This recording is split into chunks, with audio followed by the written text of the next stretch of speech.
12월 10일입니다. 그냥 저한테는 항상 오늘이 주일날이구나 라는 생각이 듭니다. 근데 특별히 오늘은 12월 10일입니다. 이틀 후면은 12월 12일입니다. 1961년 5.16 군사 쿠데타가 벌어진 다음에 다시 한번 1979년 12월 12일 날 군사 반란이 대한민국 수도에서 벌어졌습니다. 요즘 한참 화제가 되고 있는 서울의 봄이라는 영화의 배경이 되고 있는 그날이 바로 12월 12일입니다. 권력의 눈이 먼 반란군과 이를 제압하려는 제압군 사이에 9시간의 대치를 그린 바로 영화가 서울의 봄입니다. 만약 우리가 그 당시로 돌아가서 군의 장군이라면 정말 우리는 누구의 손을 잡아야 하는 것입니까? 그리고 우리는 누구의 손은 놓아야 하는 것입니까? 오늘 본문에서 많은 사람들이 다윗을 향하여 손을 내밀었습니다. 다윗은 과연 누구의 손을 잡고 누구의 손은 놓았을까요? 사무엘하 3장 12절입니다. 우리 천천히 다 같이 읽겠습니다. 시작. 아브넬이 자기를 대신하여 전령들을 다윗에게 보내어 이르되 이 땅이 누구의 것이니까 또 이르되 당신은 나와 더불어 언약을 맺사이다. 내 손이 당신을 도와 온 이스라엘이 당신에게 돌아가게 하리이다 하니. 사울왕이 죽은 다음에 지금 남쪽에는 유다 지파를 통하여 다윗이 왕이 되었습니다. 그런데 사울왕이 죽은 다음에 5년 6개월 동안 북쪽은 새로운 왕조가 시작되지 못했습니다.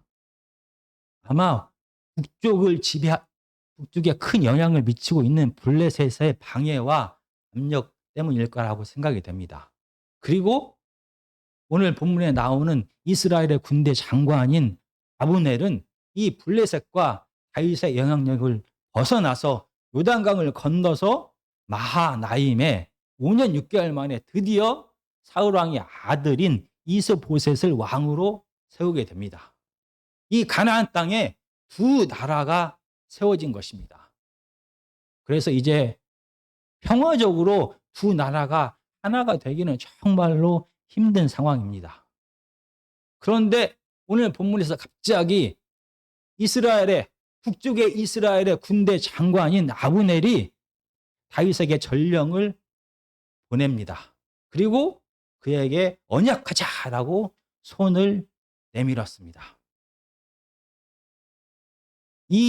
지금 아브넬의 손을 다윗은 즐겁게 받습니다. 왜냐하면 이제는 더 이상 같은 민족끼리 피 흘리지 않고 평화적으로 두 나라가 하나로 될 수 있는 기회가 열린 것입니다. 그런데 언약이 앞서 다니엘은 바로 아브넬에게 한 가지 조건을 말합니다. 바로 미갈입니다. 이 미갈은 사울 왕의 딸이자 다윗의 아내였습니다.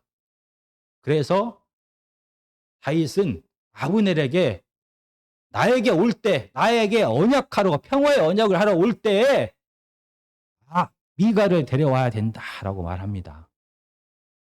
다윗이 이런 조건을 내세운 이유는 두 가지입니다. 첫 번째로 정말로 북이스라엘의 실질적인 왕이 현재 왕인 이스보셋이 아니라 권력을 쥐고 있는 이 아브넬인지를 확인해야만 했습니다. 그리고 두 번째는 바로 다윗이 사울 왕을 반역한 것이 아니라 사울 왕의 사위가 다시 됨을 통하여 합법적으로 사울 왕의 정통을 이을 수 있는 후계자 지위를 획득하게 되는 것입니다.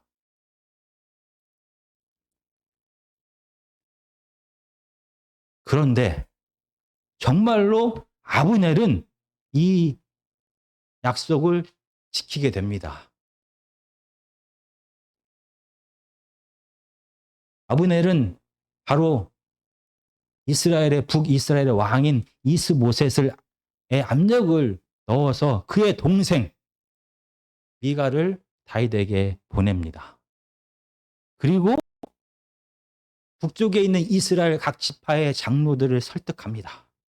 그리고 왕을 배출한 사울 왕을 배출한 베냐민 지파까지 설득하여 다윗 왕 편에 서게 했습니다.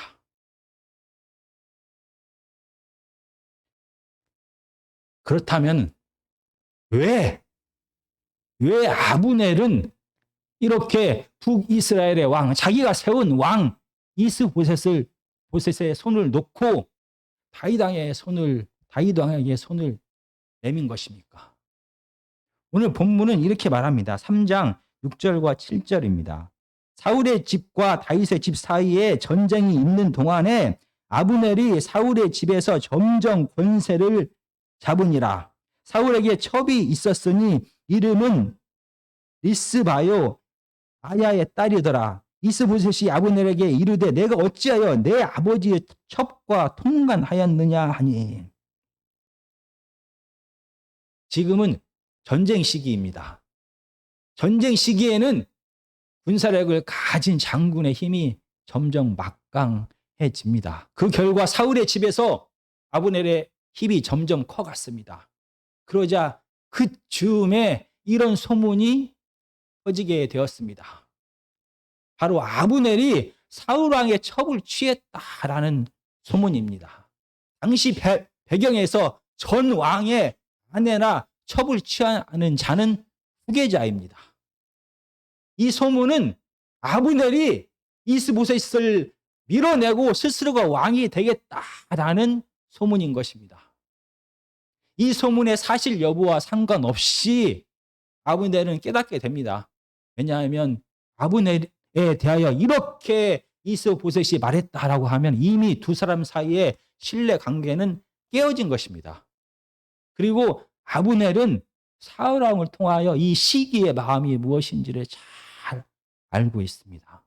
다윗 왕의 시기 질투했던 사울 왕은 그의 이성을 통제할 수가 없었습니다. 그래서 결론적으로는 다윗을 죽이기 위하여 모든 관계를 파멸로 이끌었습니다.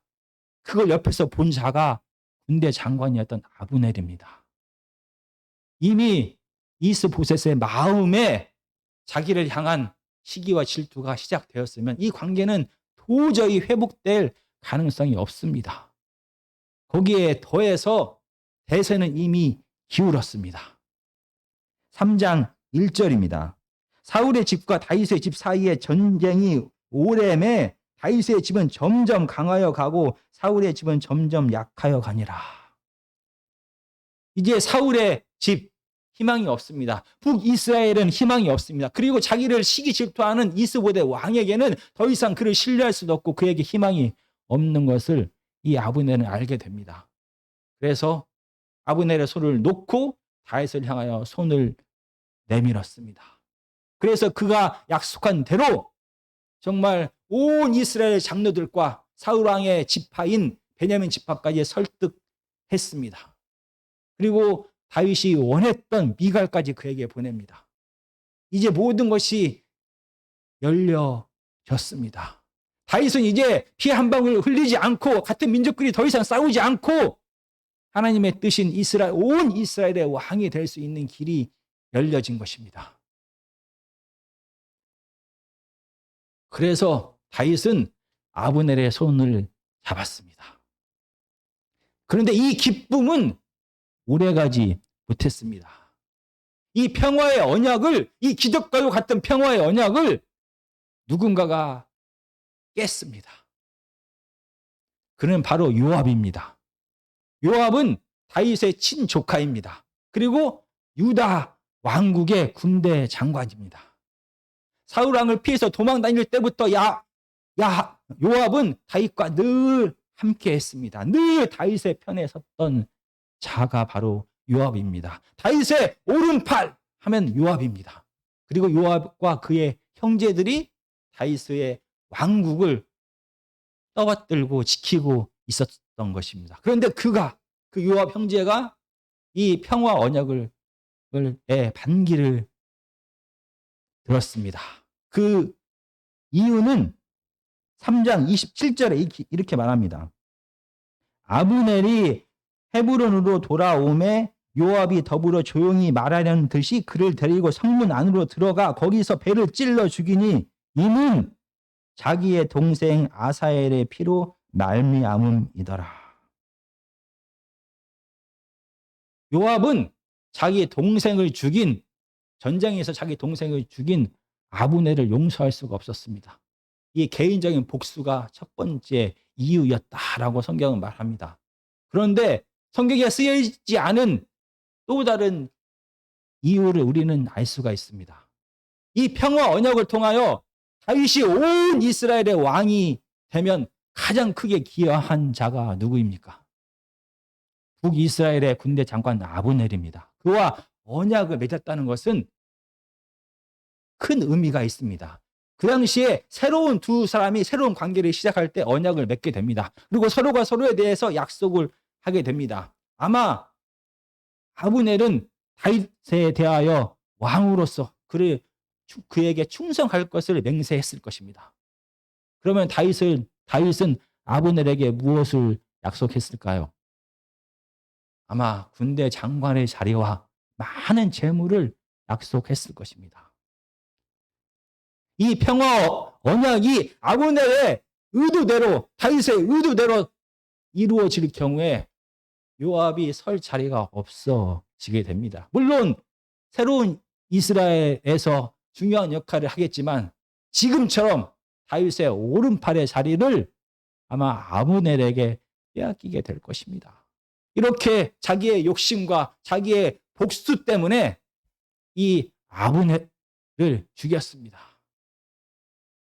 정말 피 한 방울 흘리지 않고 같은 민족끼리의 전쟁이 더 이상 그치게 되고 평화적으로 하나가 될 수 있는 이 길을 자기 자신의 수심과 욕심 때문에 요압은 망쳐버렸습니다. 북이스라엘의 전령으로서 대표가 되어서 이 평화협정을 맺으러 온 아브넬이 죽었습니다. 북이스라엘은 다시 유다와 전쟁을 시작하게 될 것입니다.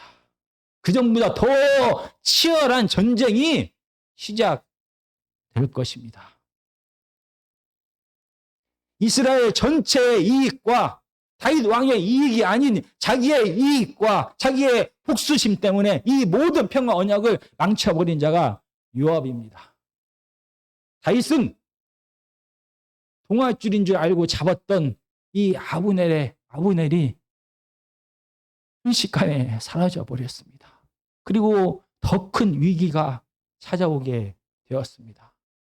이제 다윗은 어떻게 해야만 하는 것입니까?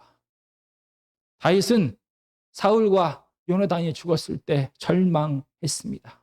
마찬가지로 이 아브넬이 죽었을 때 온 유다의 애도를 표시하면서 그의 죽음 앞에 슬퍼 울며 금식했습니다.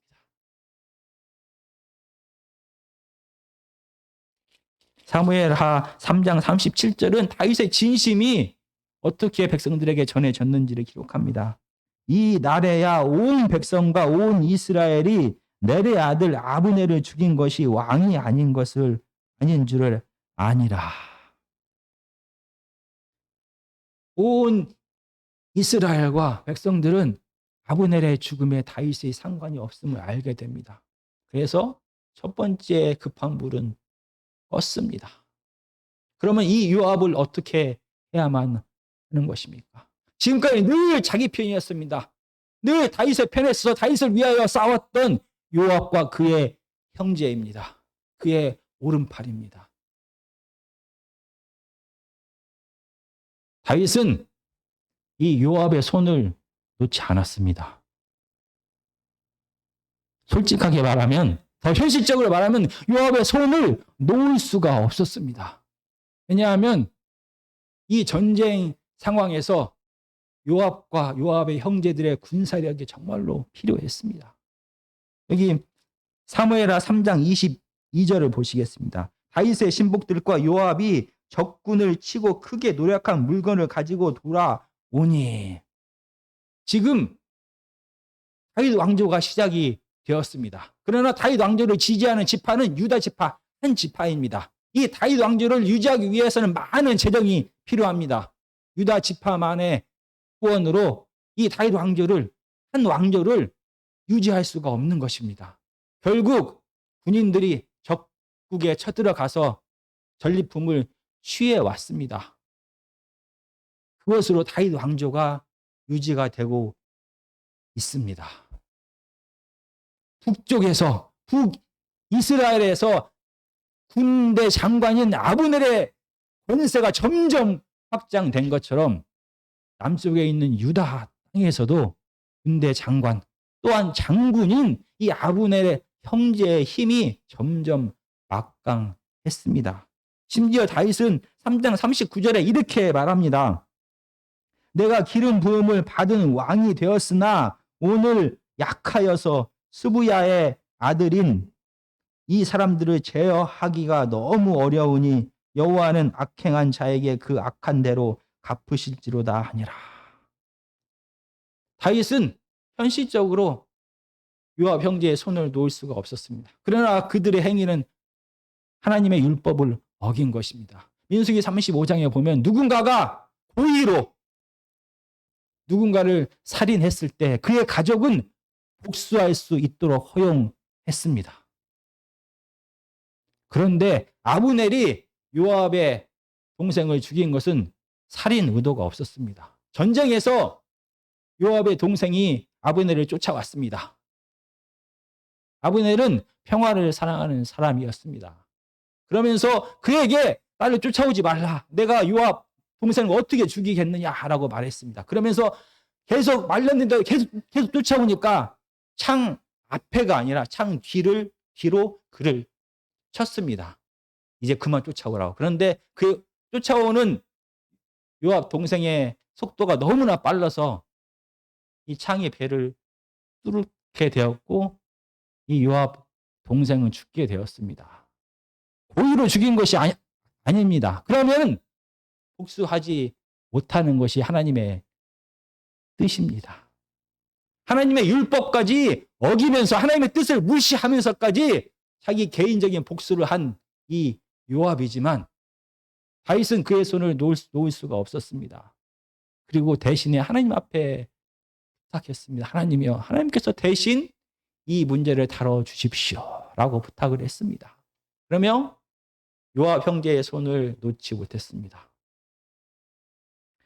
그리고 오늘 설교의 마지막으로 또 다른 형제가 다윗에게 손을 내밉니다. 4장 1절과 2절과 7절입니다. 사울의 아들 이스보셋은 아브넬이 헤브론에서 죽었다 함을 듣고 손에 맥이 풀렸고 온 이스라엘이 놀라니라. 사울의 아들 이스보셋에게 군 지휘관 두 사람이 있으니 한 사람의 이름은 베아나요 한 사람의 이름은 레갑이라. 베냐민 족속 부에로 사람 림몬의 아들들이더라. 7절입니다. 4장. 그들이 집에 들어가니 이스보셋이 침실에서 침상 위에 누워 있는지라 그를 쳐 죽이고 목을 베어 그의 머리를 가지고 밤새도록 아라바 길로 가. 지금 군대 장관 아브넬이 죽었다라는 소식이 이스라엘에 퍼졌습니다. 이스라엘의 왕 이스보셋은 너무나 두려웠습니다. 이런 상황에서 군대 장관은 아니지만 이스라엘 군대의 지휘관인 이 레갑 형제는 잠자고 있는 왕 이스보셋의 방에 들어갑니다. 그의 목을 베서 한 90에서 95km 정도가 되는 이 먼 길을 밤새 달려서 헤브론에 있는 다윗에게까지 갑니다. 그리고 다윗에게 손을 내밀었습니다. 정말로 다윗은 이 전쟁이 계속되면서 점점 다윗의 군대 힘이 점점 막강해졌습니다. 그럼에도 불구하고 다윗은 이스보셋을 죽이지 않았습니다. 왜냐하면 그는 합법적으로 사울왕의 아들로서 합법적으로 이스라엘의 왕이 된 자이기 때문에 그를 존중했습니다. 그런데 이 같은 베냐민 지파인 이 레갑 형제는 자기의 이익을 위하여 자기가 충성을 맹세했던 왕의 목을 베어서 다윗에게 찾아온 것입니다. 이제 이스라엘 온 땅에 합법적으로 사울왕의 계통을 이을 적법한 후계자는 다윗밖에 남지 않았습니다. 이런 다윗에게 도움을 주는 일을 이 레갑 형제가 지금 하고 했습니다. 다윗은 자기에게 도움을 주는 이 레갑 형제의 손을 반갑다고 잡았을까요? 아닙니다. 합법적인 이스라엘의 왕을 자기의 이익 때문에 배신하고 죽인 이 레갑 형제를 다윗은 용서하지 않았습니다.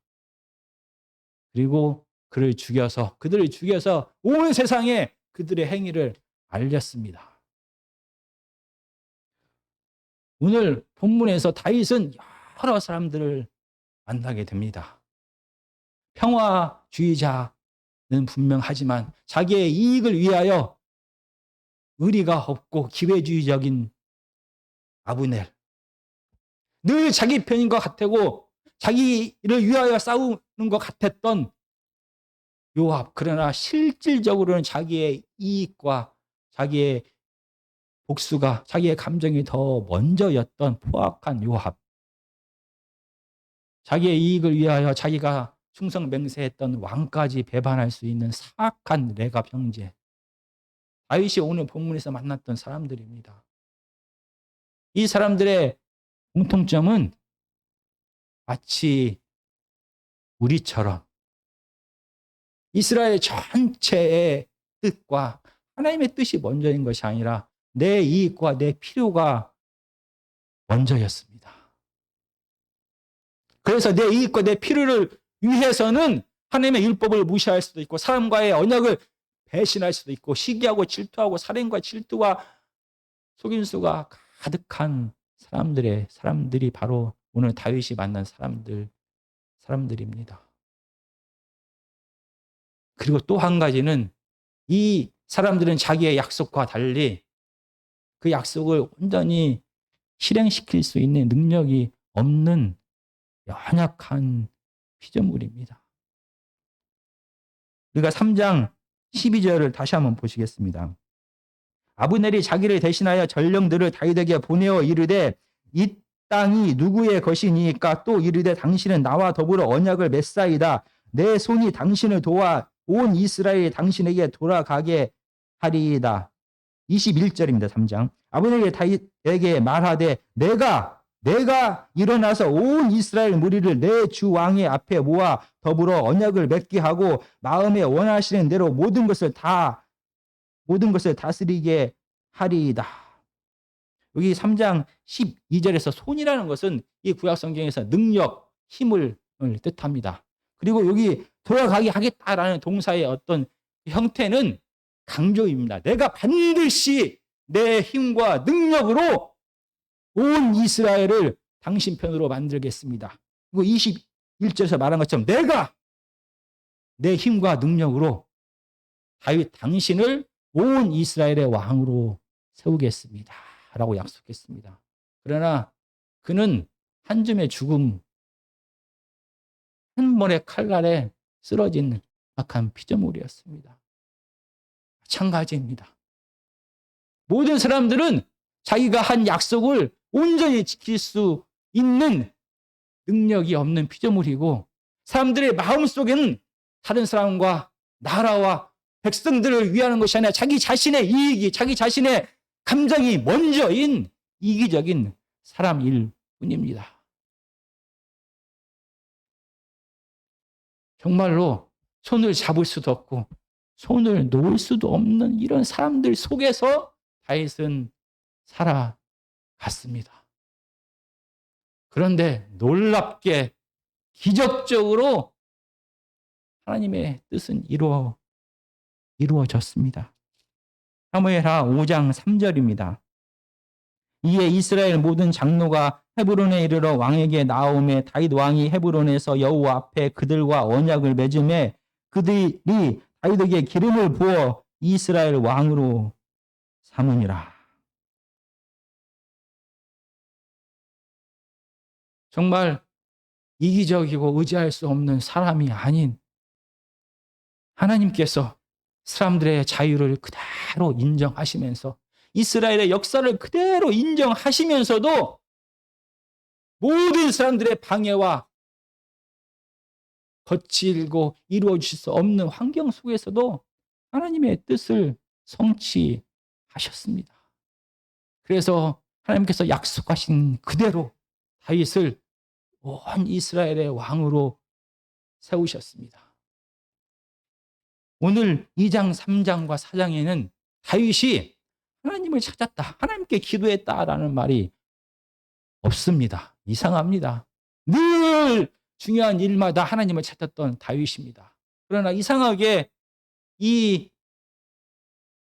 왕이 되기에 가장 중요한 이 시기에 다윗이 하나님을 찾았다라는 기록이 없습니다. 어쩌면은 다윗은 하나님의 손을 놓았는지도 모릅니다. 그럼에도 불구하고 하나님은 다윗의 손을 놓은 적이 없었습니다. 다윗의 손을 이끌고 다윗의 자유를 인정하면서 다윗의 선택을 인정하면서 하나님의 뜻을 성취해 하셨습니다. 이 하나님의 깊은 사랑과 신실하심을 다윗은 경험하게 됩니다. 그리고 나서 왕이 된 다음에 다윗은 이렇게 고백합니다. 사무엘하 5장 12절입니다. 다윗이 여호와께서 자기를 세우사 이스라엘 왕으로 삼으신 것과 그의 백성 이스라엘을 위하여 그 나라를 높이신 것을 알았더라.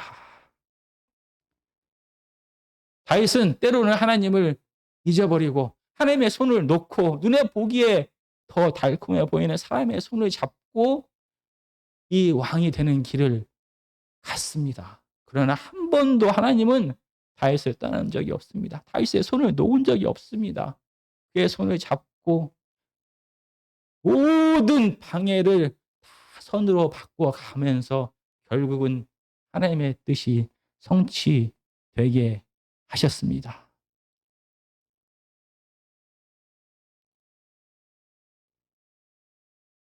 정말 다윗이 느꼈던 환경 속에서 우리는 지금 이 땅을 살아갑니다.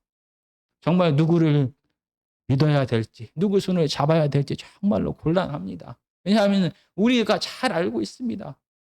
다른 사람이 아닌 나 자신도 내가 한 약속을 지킬 수가 없습니다. 나 자신도 내 이익과 내 감정이 가장 먼저입니다. 아무리 약속하고 또 약속을 했을지라도 두려움과 떨림 앞에서, 기회 앞에서는, 두려움 앞에서는, 위기 앞에서는 내 이익이 먼저입니다. 내 가족의 이익이 먼저입니다. 공동체의 이익과 다른 사람을 생각할 수가 없는 사람이 바로 우리입니다. 이렇게 믿을 수 없는 사람들 속에서 우리는 살아갑니다. 그런데 사랑이 풍성하신 우리의 하나님은 결코 우리의 손을 놓지 않고 계십니다. 우리의 손을 꼭 붙잡고 그러나 강제로 모든 것을 하시는 분이 아니라 우리로 하여금 스스로 선택해서 그 옳은 길을 가도록 이끌어 가십니다. 정말 다윗의 손을 잡고 다윗을 이끌어서 허수아비 대리인이 아닌 정말로 하나님을 닮아가는 지도자로 하나님은 만들어 다듬어 주셨습니다.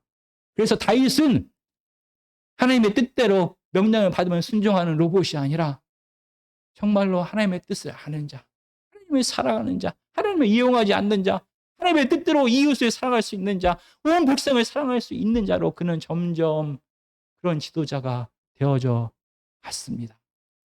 그는 일희일비하지 않고 묵묵히 인내하면서 의 왕의 길을, 하나님의 길을 걸어가는 지도자가 되어져 갑니다.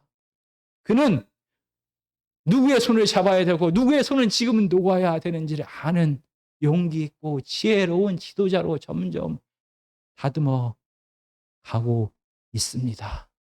정말 하나님의 메시아의 모습이 무엇인지를 다윗은 삶을 통하여 점점 보여주는 정말 진실된 하나님을 닮아가는 왕의 모습으로 지금 변화되어져 갑니다.